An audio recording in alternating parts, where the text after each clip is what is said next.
Gerald Kwamanga, and then to Benjamin Aimba, who did all the work. Damn it there, Tumbi. Pass to men, the third. And still held on to the ball, fourth, and the fifth and the seventh managed to get him, but he was so near the try line.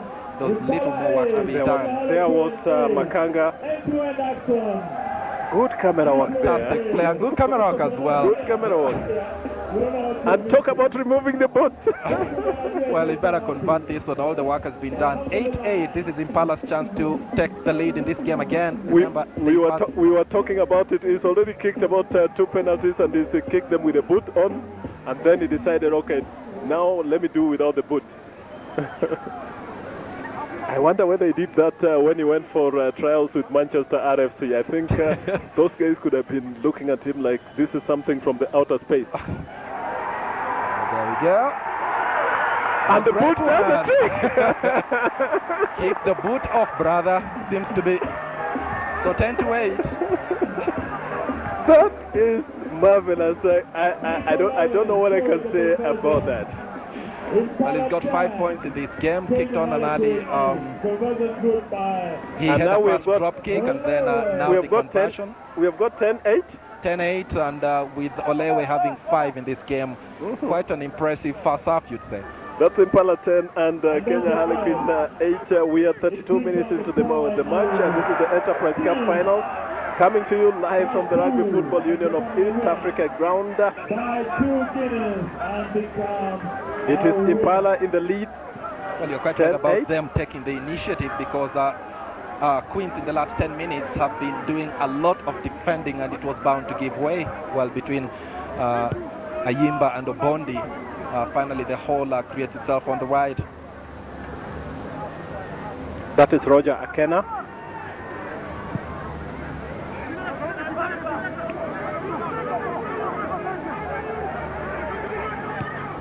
And that is Bill Odongo. Quite uncharacteristic to have Charles Nyende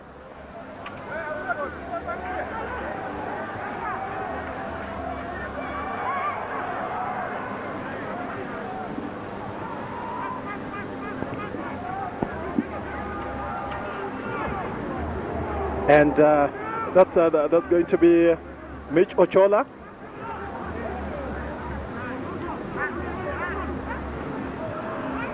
And it is Philip Mwenesi taking the initiative. And Gerald Kwamanga. Gerard, for those who don't know him. And that's Nicolewe. But that's a high tackle.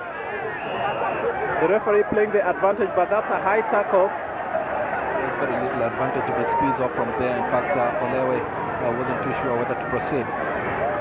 That's a high tackle. Let's look at it again. Ayimba. That's Ayimba.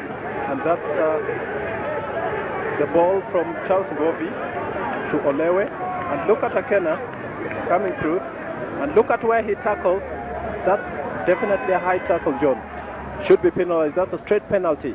Well, opted to go for the advantage, but the man couldn't just turn in time, and whoever could have passed on. There was very little advantage to be squeezing from there. So I guess. But still, it is a penalty. There's no doubt about that. It's a penalty, and probably the player sent to the sin bin. I think Roger Akena there was quite lucky not to be sent to the sin bin, or for Kenya Harlequin to be penalized. But Vincent Makanga, the try scorer, with the ball in the line out. At least this weekend we are having some tries, because last weekend we did not have tries. We had 4 kicks by Oscar Sir and 2 by Jude Thumbi, but we have already seen 2 tries today, one by Felix Ochieng and one by Vincent Makanga. Well, a couple of minutes away from halftime, and this game is so fast moving. 10-8. Impala regained the lead from Quins. After Quins were leading with 1 try and 1 penalty, 8-3. Now Impala putting through try and the conversion to Olewe. And there you have it, 10-8 as we head towards halftime, about 4 minutes to go. A game of changing fortunes, because it is Quins who started quite forcefully. They dominated the proceedings from the beginning, and then after about 20 minutes they just faded away, and that's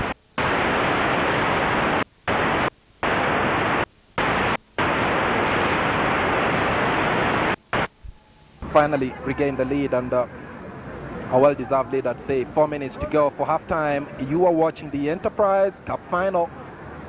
10 for Impala and 8 for Quins.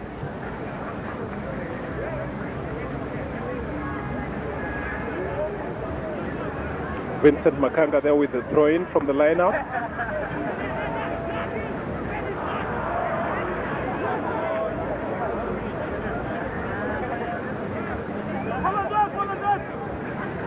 Well, Quins finally getting the ball out. Moses Gisami looking very, and it is Philip Munesi.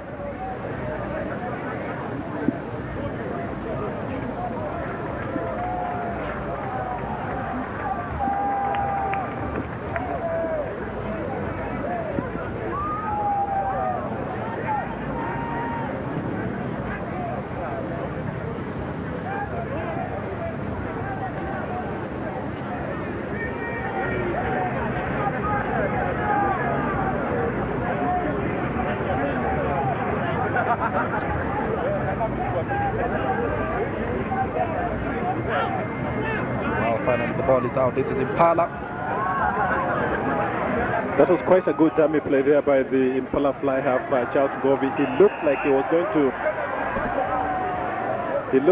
going to kick a drop kick. But Impala have a chance to extend their lead because they have been given another penalty, quite in a kickable position.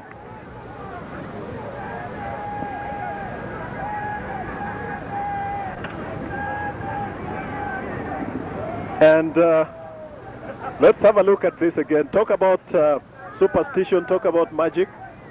But I don't know what this guy has against his boot.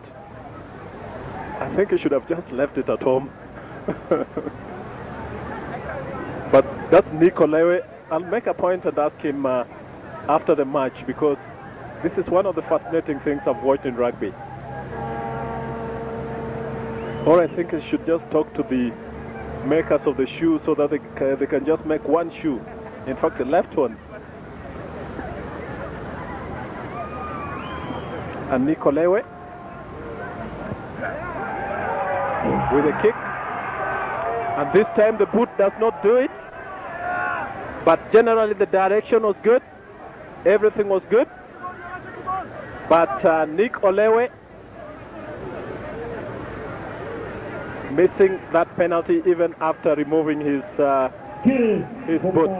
By 2 and become a winner. By 2 Guinness. Well, I guess the old boot doesn't always work wonders, but it did to keep them ahead in the first half, didn't it? We're talking about the score right now remains to be 10-8.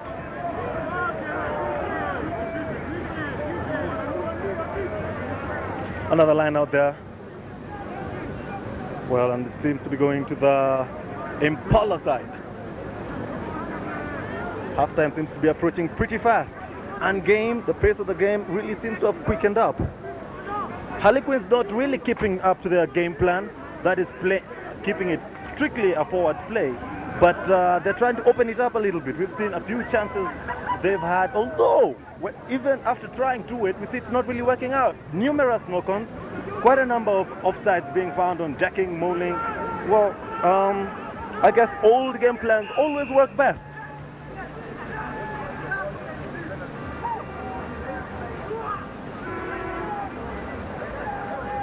But I guess more through some of the mistakes that have been committed by Impala as well. They've been doing a lot of pushing, a lot of forward play, and at least with players like Ayimba in there, they've managed to create a gap or two, and too much defending by Quins is costing them as well. Philip Munesi gets the ball, swings it all the way to Majosh, aka well known to other people as Mureithi, resulting to a scrum down position, and there it goes. Perolos passes it to Rachiel. Rachiel has no way out, opting to go down for the deck. Makanga takes the ball, decides to crush. Brilliant. play there. Bilodongo, Arnold Reget knocks on the ball. Felix Ocheng gets the ball, tries to play it. Referee lets it play advantage.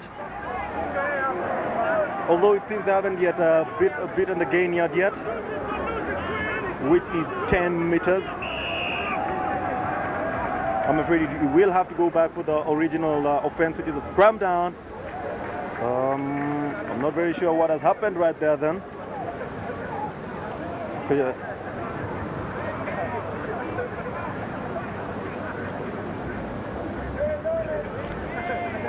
Well, this is one of those times when you do wish we had electronic refereeing, such as the international games, the Tri-Nations, where we would be able to understand fully what the referee is saying. Fred Olos gets the ball, brilliant handoff right there. Well, look at right about that issue of refereeing. There's a lot that fans will wait to know, and that's one of the issues we're going to talk about during our halftime interview when we talk to the chairman of the Referees Association, especially coming hot on the heels of last week's incident when Michael Otieno was assaulted by fans. Ooh, there we have the move again by Fred Olos, which resulted in a scrum down.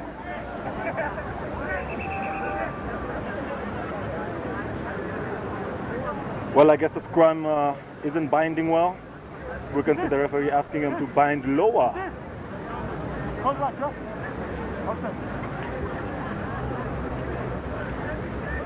I guess so far so good on the refereeing. Not much of complaints have been had from our players or even the crowd, that is. Brilliant break there.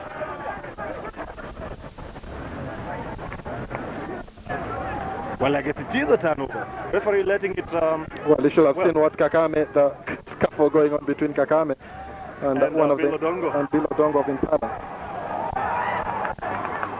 Well, I guess they've already beaten the gain yard.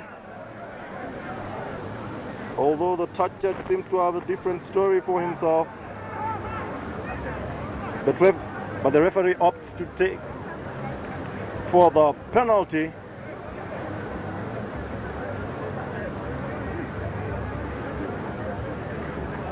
Kame takes the ball, goes to go for the kick.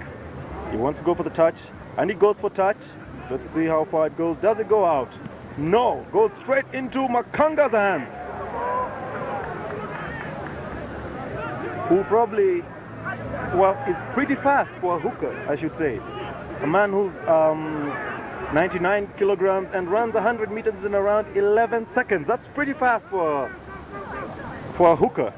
Kwamanga Gerald gets the ball, clears it out and goes for deck.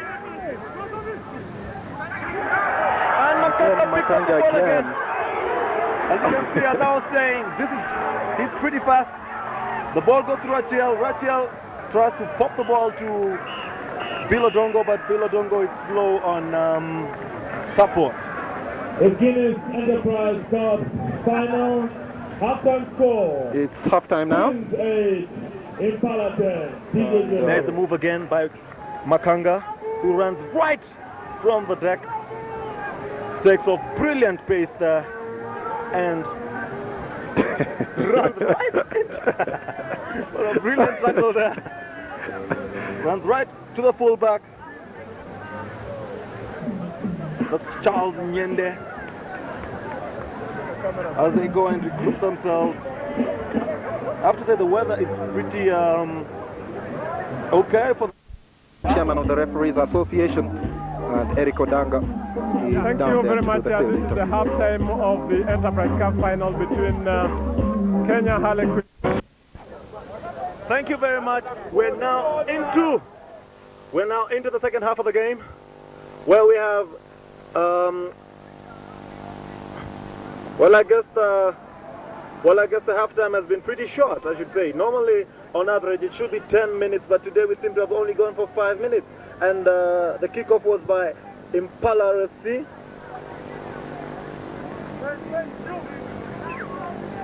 We can see right there Felix Ocheng.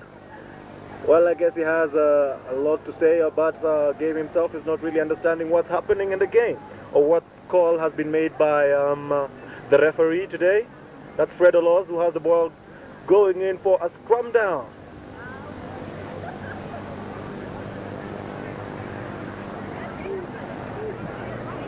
Benjamin Aimba picks up the ball, although doesn't really make much headway. We see the flankers, the Harlequins flankers are pretty awake.